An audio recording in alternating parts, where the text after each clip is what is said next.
I'm uploading another video for semester 2 on costing, on labor, cost accounting. Uh, this problem is on payroll, preparation of payroll. अब payroll क्या है? Payroll accounting means when a business is computing wages of its workers, then a particular sheet should have been prepared. एक particular seat बनाया जाता है जिसमें worker को क्या क्या देना पड़ रहा है. जो जो students who know, who has an idea about salary in income tax, जो सैलरी किया है इनकम टैक्स में क्लास 12 में, क्लास 11 में, he has a basic idea salary कैसे पे किया जाता है. सैलरी का जो नहीं सीखा है, सैलरी के बारे में कॉन्सेप्शन नहीं है, सैलरी प्रिपरेशन इनकम टैक्स में कैसे होता है, तो सैलरी कंप्यूटेशन में क्या होता है, basically A worker is getting salary from his employer. There are various components of salary. Actually, salary is a sum total of various components of incomes. Those components are defined in different names. Workers are getting salary, namely as basic salary, as allowances, as perquisites, as profits in lieu of salary. जो लोग salary जानता है वो लोग तो देखा ही है कि वर्कर को सैलरी कैसे दिया जाता है. सैलरी का बहुत सारा कंपोनेंट्स होता है, जैसे कि basic salary, this is called the primary salary, the basic salary, the main salary which is basically contractual in nature. उसके बाद और क्या दिया जाता है, उसके बाद प्रोविडेंट फंड में कंट्रीब्यूट किया जाता है, पेंशन फंड में कंट्रीब्यूशन हो सकता है, उसके बाद ग्रेच्युटी दिया जा सकता है, उसके बाद अलावेंसेस दे सकते हैं, उसके बाद परक्यूजिट्स, यानी अलावेंसेस क्या है, एक कैश पेमेंट है, जैसे कि डियरनेस अलावेंस. चीज़ सामान अगर if price is rising, that means अगर महंगाई हो रहा है तो your employer can pay you dearness allowance to cope up with the changing to cope up with the price rise. Similarly, house rent allowance दे सकता है. Your employer cannot provide you house. That is why you have to stay in a rented house. Your employer is paying rent for it. Actually employer सीधा rent नहीं पे कर रहा है, employer क्या कर रहा है, हाउस रेंट अलावेंस पे कर रहा है. Whether you are residing, you are staying in a rented house or not, ये एम्प्लॉयर का देखने का काम नहीं है. एम्प्लॉयर आपको घर नहीं दे पाया रहने के लिए, इसीलिए हाउस रेंट अलाउंस दे रहा है. आपका योर क्या कहते हैं, योर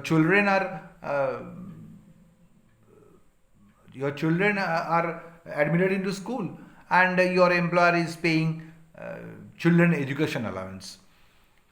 तो आपने मैरिज किया है तो योर एम्प्लॉयर ने आपको मैरिज अलाउंस दे रहा है. हो सकता है आप आपका ससुर की पैसा में ही खा रहे हो, ससुर की पैसे में ही खा रहे हो, आपका कोई खर्च नहीं है, फिर भी your employer will pay marriage allowance. That means employer ये नहीं देखता है कि whether you are spending that money और नॉट. एम्प्लॉयर का कुछ क्राइटेरिया होता है, वो अगर आप फुलफिल करोगे तो आपको कैश अलाउंस दिया जाता है, यानी अलाउंस कैश में दिया जाता है. और परक्यूजिट्स कैसा बेनिफिट, परक्यूजिट्स क्या है, ये बेसिकली एक बेनिफिट है. जैसे कि अलाउंस में क्या होता है, आपको घर नहीं दे पाया तो अलाउंस दे रहा है, पैसा दे रहा है. परक्यूजिट में क्या होगा, परक्यूजिट में आपको घर ही दिया जाएगा, you will be provided with an accommodation. वहाँ पर अलाउंस में क्या होता था, आपका चिल्ड्रेन का पढ़ाई के लिए अलाउंस दिया जाता था, पैसा दिया जा रहा था आपको. अब मैंने क्या किया, यहाँ पर स्कूल ही बना दिया कि भाई आप आपका बच्चा को मेरे स्कूल में डालो और पढ़ाओ. यहाँ पर परक्यूजिट्स ये है. तो ये बहुत अलग अलग नाम से एम्प्लॉयर आपको पेमेंट करता है. ये सब मिला के क्या होता है, सैलरी इनकम कंप्यूट होता है. अब पेरोल अकाउंटिंग क्या है, पेरोल देखने में थोड़ा ऐसे होता है. एम्प्लॉयर आपको क्या क्या देता है, जैसे कि बेसिक वेजेस जो मैंने बोला था वो देता है, आपको वेरियस नाम से अलाउंस दे सकता है, dearness allowance, house rent allowance, children education allowance, motor allowance, what ever may be the name. और फिर और क्या दे सकता है, एम्प्लॉयर बोनस दे सकता है, एम्प्लॉयर आपको प्रोविडेंट फंड में कंट्रीब्यूट कर सकता है, ऐसा बहुत तरीके के पेमेंट हो सकता है। और पेरोल क्या है, the organisation in which a worker is working being the cost accountant of that organization. You are the cost accountant of an organization and the organization is preparing its payroll. Payroll का मतलब worker को क्या क्या payment कर रहे हैं उसका तो हिसाब रखना पड़ेगा। तो कॉस्टिंग डिपार्टमेंट वो पेरोल बनाता है। अब फिनेंशियल अकाउंटेंट भी बना सकता है, लेकिन यहाँ पर कॉस्ट अकाउंटेंट बना रहा है। तो पेरोल में क्या है ना, आपका मानो 10 वर्कर है, तो आप क्या करोगे, पर वर्कर कितना करके पेमेंट कर रहे हो और 10 वर्कर के लिए टोटल कितना पेमेंट हो रहा है, ये सब कुछ मिला के आपको एक स्टेटमेंट बनाना पड़ता है, उसे पेरोल कहते हैं। अब पेरोल में क्या होता है, फिर बोल रहा हूं कि एम्प्लॉयर यानी कि जो ऑर्गेनाइजेशन जिसमें वर्कर लोग बिलोंग कर रहा है, उस ऑर्गेनाइजेशन एक पेरोल बना रहा है। क्यों बना रहा है, वर्कर लोगों को कितना वेजेस दिया जा रहा है उसका हिसाब रखने के लिए। और ये जो ये पेरोल का एक कॉपी वर्कर को भी दिया जा सकता है कि देखो भाई आपको इतना पैसा मिला है, किस लिए कितना पैसा मैं दिया आपको, वो दिखाने के लिए। लेकिन इससे एक बड़ा बात है कि employer is entitled to deduct certain amount from your salary. इसका माने एम्प्लॉयर की ये अधिकार है वो आपका सैलरी से कुछ पैसा काटे मतलब मानो यू हैव सर्टेन ऑब्लिगेशंस, जैसे कि आपका प्रोविडेंट फंड क्या है, it is a retirement benefit. ये कैसे क्रिएट किया जाता है, through out the tenure of your service, आप जितना दिन काम कर रहे हो उस पीरियड में आप हर महीने आपकी सैलरी से एक पार्ट एम्प्लॉयर काट लेगा और उतना ही अमाउंट एम्प्लॉयर भी उस फंड में डालेगा। और फिर वो जो पैसा मानो आपकी सैलरी से हर महीने एम्प्लॉयर 2000 टका काट रहा है, ये जो पोर्शन आपकी सैलरी से काटा जा रहा है इसे कहते हैं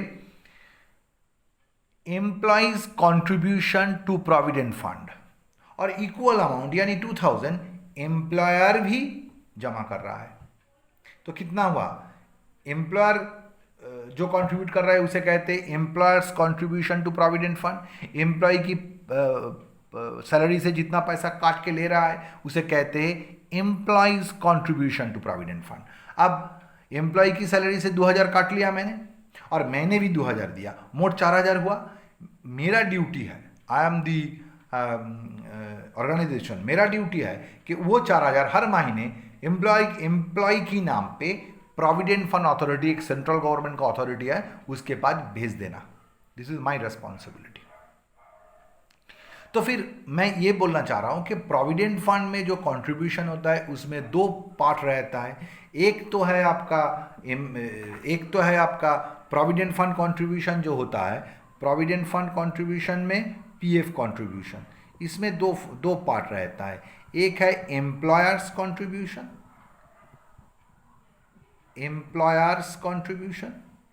और एक है एम्प्लॉयज कंट्रीब्यूशन।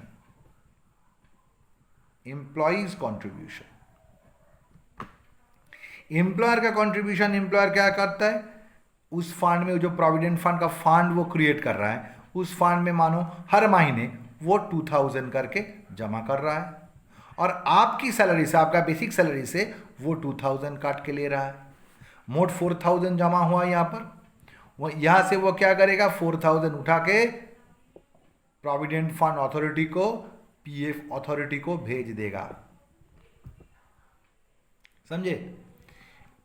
वैसे ही काम क्या कहते हैं उसे,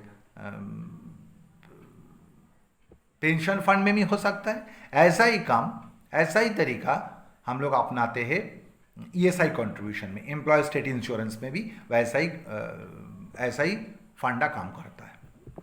अब देखो इस सवाल में क्या हुआ। In a factory 20 workers are employed in a production of goods. एक फैक्ट्री में गुड्स प्रोडक्शन होता है, उसमें 20 वर्कर्स काम कर रहा है। From the following particulars compute the wage bill for the workers for the month of January 2008। जनवरी 2008 में जो 20 वर्कर्स काम कर रहा है वो सारा 20 वर्कर्स का एक साथ आपको पेरोल बनाना है। एक साथ पेरोल का मतलब एक कॉलम आप हम लोग करेंगे पर वर्कर के लिए और एक कॉलम करेंगे टोटल वर्कर के लिए।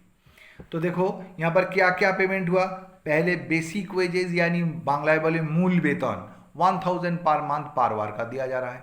तो हम लोग सवाल शुरू करते हैं। Statement showing wage bill of 20 workers for the month of January 2008। देखो दो कॉलम बनाया है। पहला कॉलम है अमाउंट पर वर्कर रुपीज़ और टोटल रुपीज़। तो क्या दिया हम लोगों ने, पहले बेसिक वेजेस दिया गया। बेसिक वेजेस क्या है, पर वर्कर कितना है 1000 करके, फिर 20 वर्कर्स था तो कितना होगा 20,000, 1000 इंटू 20। फिर उसके बाद क्या दिया गया था, डियरनेस अलाउंस, वो कितना था 900 पर मंथ पर वर्कर। तो हमने लिखा डियरनेस अलाउंस क्या है 900 पर वर्कर, और फिर 20 वर्कर में 900 को 20 से मल्टीप्लाई किया 18,000 हुआ। फिर क्या दिया गया, bonus for the month 20% of basic wages plus bonus. Bonus कितना के ऊपर दिया जा रहा है ना, बोनस किसके ऊपर दिया जा रहा है ना, 20% of basic wages plus dearness allowance इसके ऊपर। फिर आपका बेसिक प्लस डीए क्या है यहाँ पर 1900, दोनों को ऐड करके देखो 1900। तो बोनस कितना दिया जा रहा है 20% of basic plus DA, that is 20% of that 1900, it will be 380। इसको 20 से मल्टीप्लाई कर दो, ये आ जाएगा, समझे, ये बोनस हो गया। फिर क्या दिया, other allowances eight the rate of 200 per month पर worker. Other allowances 200 per month पर वर्कर, ये पर मंथ पर वर्कर का है। एक जनवरी महीने for the month of January 2008 you have to compute, you have to prepare payroll. Therefore, for that particular month, other allowances per worker was 200, and for 20 workers it will be 4,000. Now, own and employer's contribution to provident fund, मैंने अभी दिखाया कि provident fund में क्या होता है, employer भी एक पार्ट कंट्रीब्यूट करता है और एम्प्लॉय भी एक पार्ट कंट्रीब्यूट करता है। तो ओन मतलब एम्प्लॉय का और एम्प्लॉयर मतलब ऑर्गेनाइजेशन का कंट्रीब्यूशन टू प्रोविडेंट फंड क्या है 10% ऑफ बेसिक वेजेस ईच।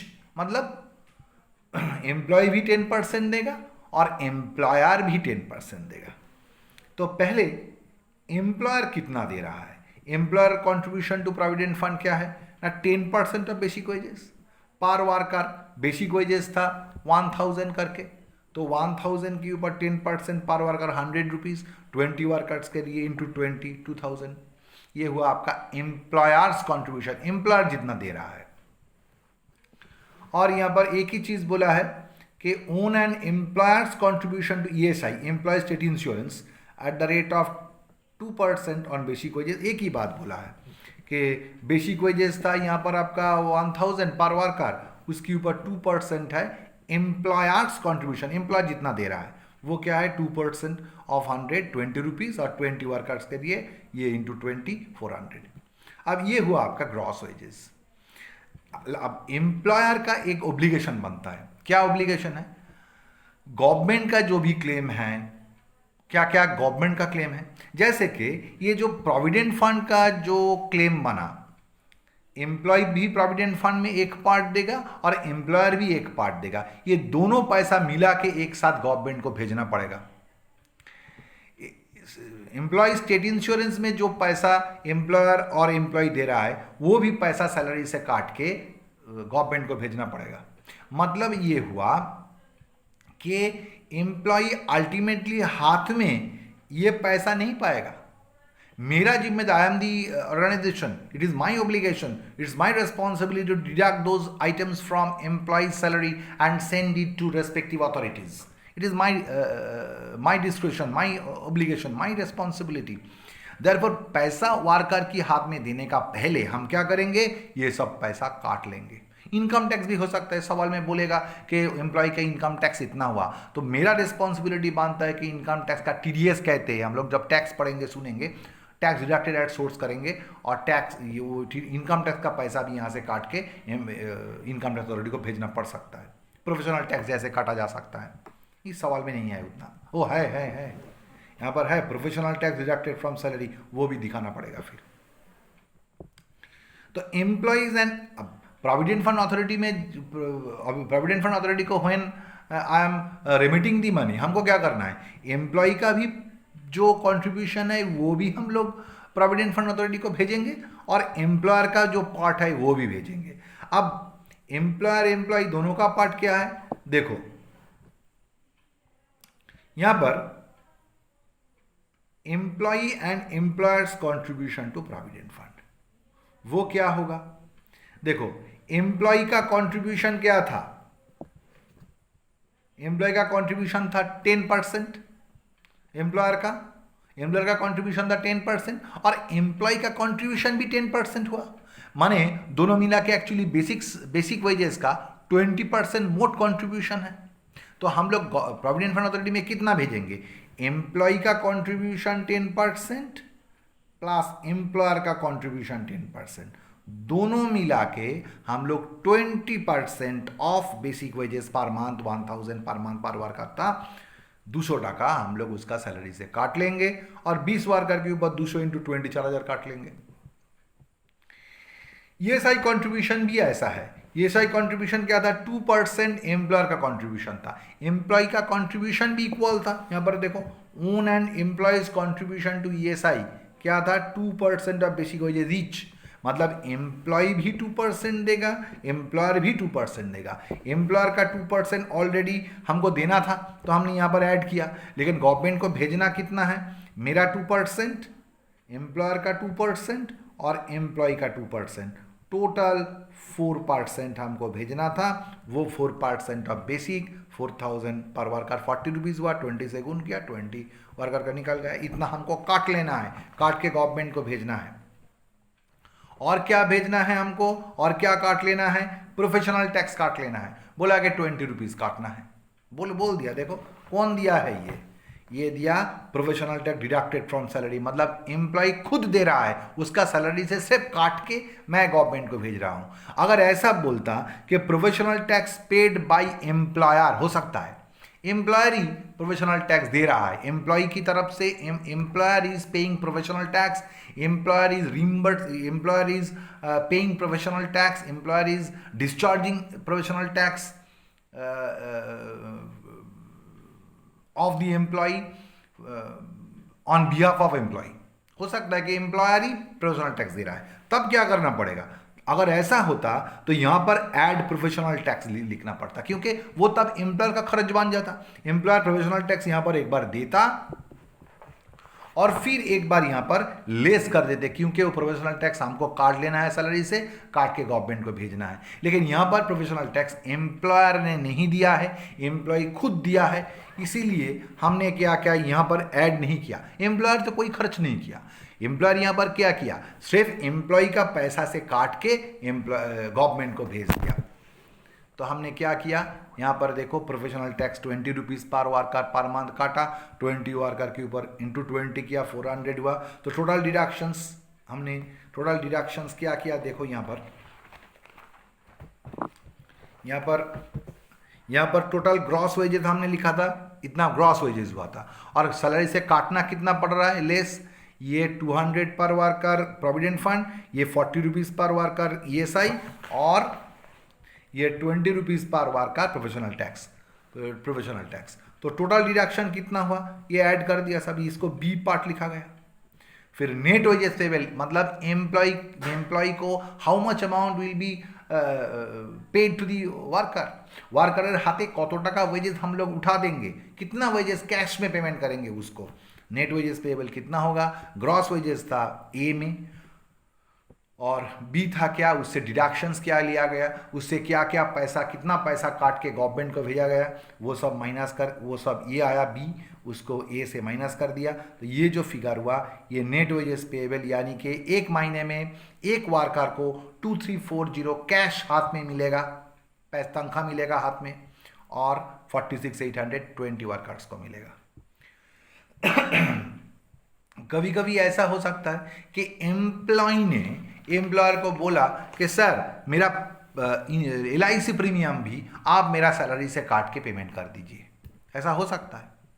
तो वो भी तब अगर ऐसा बोलेगा कि एम्प्लॉय ने एम्प्लॉयर को इंस्ट्रक्शन दिया कि उसका जो LIC प्रीमियम है वो एम्प्लॉयर का रिस्पॉन्सिबिलिटी बन गए, वो काट के इंश्योरेंस अथॉरिटी को भेज देना है, तो सिर्फ यहाँ पर से लेस कर देंगे हम लोग कि क्योंकि वो पैसा as per the wheel of employ का इच्छा अनुसार उतना पैसा हम लोग यहाँ से काट के इंश्योरेंस कंपनी को भेजेंगे। अब सवाल में अगर ऐसा बोलता है कि एम्प्लॉयर ने उसका इंश्योरेंस प्रीमियम अपना पॉकेट से दे दिया, एम्प्लॉयर ही insurance premium of the employee pay कर दिया, तब क्या करेंगे, तब एम्प्लॉयर का एक खर्च बन गया, तब यहाँ पर ऐड करना पड़ेगा पहले कि लिखेंगे LIC premium of employee paid by employer, यहाँ पर लिखेंगे, उसका ग्रॉस वेजेस बढ़ जाएगा। फिर एम्प्लॉय का जिम्मेदारी बनता है कि वो पैसा सैलरी से काट के इंश्योरेंस अथॉरिटी को भेज दिया जाए, तो यहाँ से फिर लेस कर देंगे।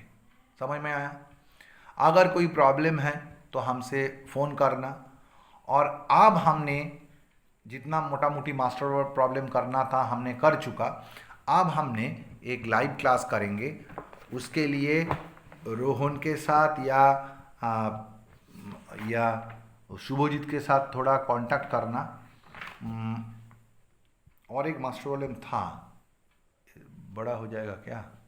ठीक है, अलग वीडियो में भेज रहा हूँ।